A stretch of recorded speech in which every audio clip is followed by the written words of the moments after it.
We arrived at Molde to a snowy scene as I walked out on deck to have an overview of the town. Now below the Arctic Circle, Molde is on the Romsdal Peninsula and gives the opportunity to drive the famous Atlantic Road, which was the trip I took this day.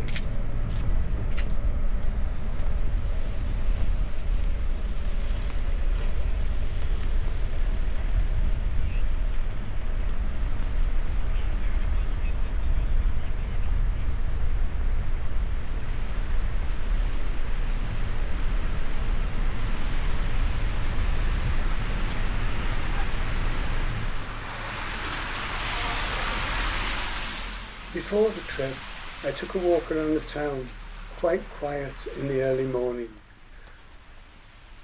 By this time, the snow had gone off.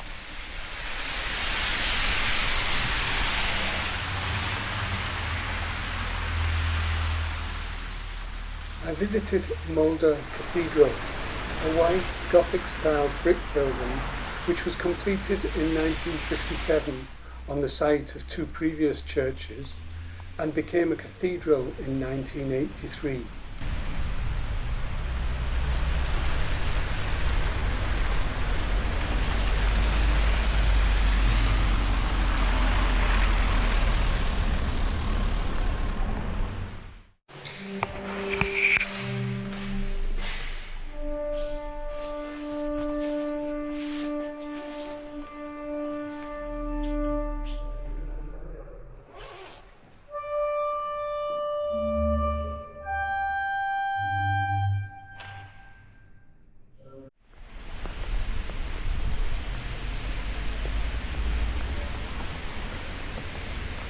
The cathedral has a 50-metre high freestanding bell tower.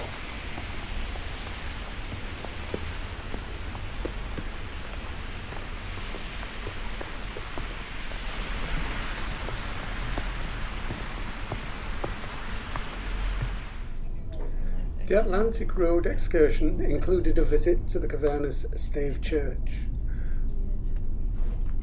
Running parallel to the coast, we passed properties typical of the area, then turned inland to head for the Atlantic Road. 900 and around 1200 meters above sea level. Very popular hiking destinations. There's plans of establishing a new hiking trail on the top of the mountains we see on the left hand side.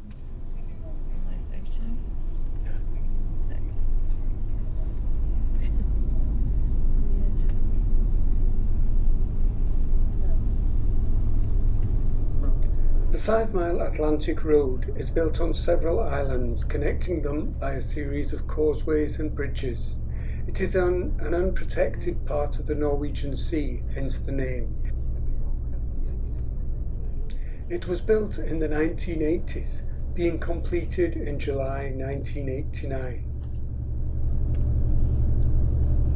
That means there are restrictions. So keep your eyes peeled for eagles. We have a lot of sea eagles out, and I kept away in the summer. Too many people and cars for them, I suspect. But they've been plentiful, judging by Facebook reports. Lots of people have posted the pictures of eagles when they've been out. This stretch of water is also known as Hustavika, and it's one of Norway's most dangerous stretches of water. There are between 80 and 100 shipwrecks on a stretch of around 60 kilometers out here. And it's not because of bad weather, even though that obviously plays a part, but there is a lot of subsea reef. At high tide, these are invisible and they are not marked. So now a good view from up here. So we stop down there, and if you fancy a brisk walk, you can walk along this man-made hiking trail. It's pretty flat, and it takes 15 minutes to do this whole circle at a good pace. Doesn't matter if you walk clockwise or anti-clockwise, you end up in the car park anyway. So we're going into that open door, lavatories in there, and coffee. And After the coffee, I took a walk around the rock with a view of the Storsjøsundet Bridge, the longest of the 8 bridges.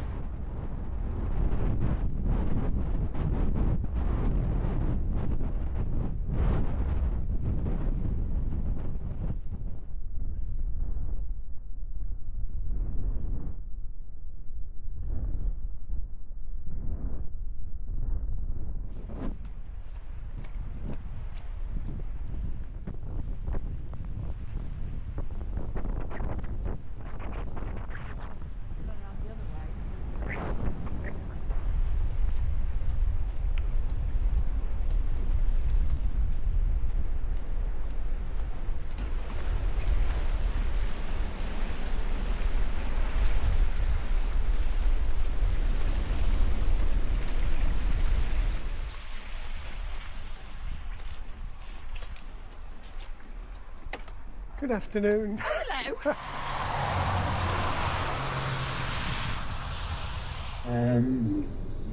There's like a little pier by the red buildings there on the left.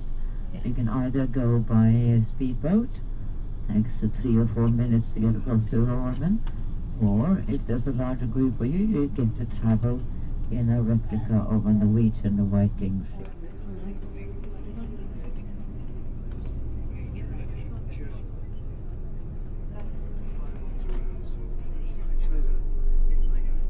As part of the Atlantic Highway trip, we visited the Stave Church, where we got the history and entertainment from various musical instruments.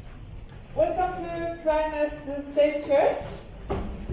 My name is Annette. I will be your guide today. After one day in this church, it's getting a little bit cold, so I just have to keep my hat on today. Yeah, and this is Johnny. I will play some folk tunes from this area. The folk tunes was collected between 1930 and 1940 by a composer and conductor from Kristiansund, Edvard Brein. He wrote on around 900 melodies. I will play them on different instruments with L piano on an iPad.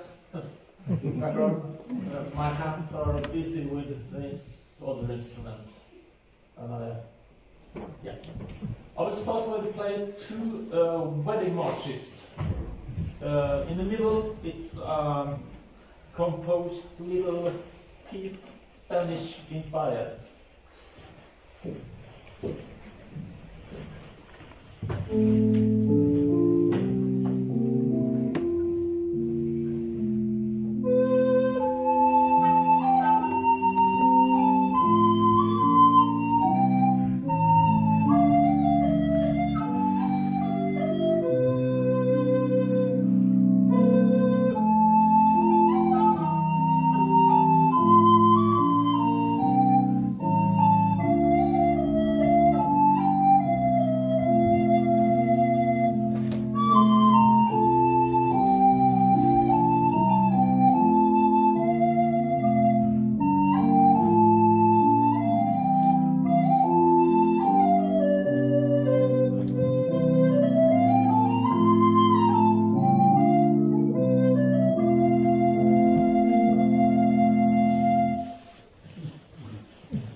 Kvernes Stave Church was built between 1630 and 1633.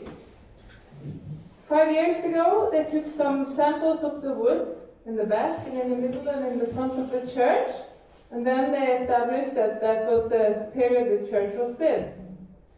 But before that, they actually thought that the church was built in the 14th century. So suddenly, from one day to another, the church became 300 years younger. So now it's the youngest state church in Norway. And built after the Reformation and after the Middle Age. This is a stave church, and that means that it's made with 4 corner posts, and in between there are vertical raised pegs. This church is also longer than the normal churches, normal stave churches, and they put up some posts in between so that they could make the construction longer. The characteristics are that the churches are longer, and they also have the scortresses or the timber posts outside against the walls to keep the walls from shifting, especially during the wind when it howls from the north. It can actually move the walls. So, in the beginning of the 1800s, they decided to tear down this church. Then there was a guy in Kristiansund. He said that he wanted to buy the church for 500 krona, and then he gave it to the National Trust Fund of Norway, which is the owner today. I will pray a fortune from this island of Rey. It's called English. The bright days past. Maybe.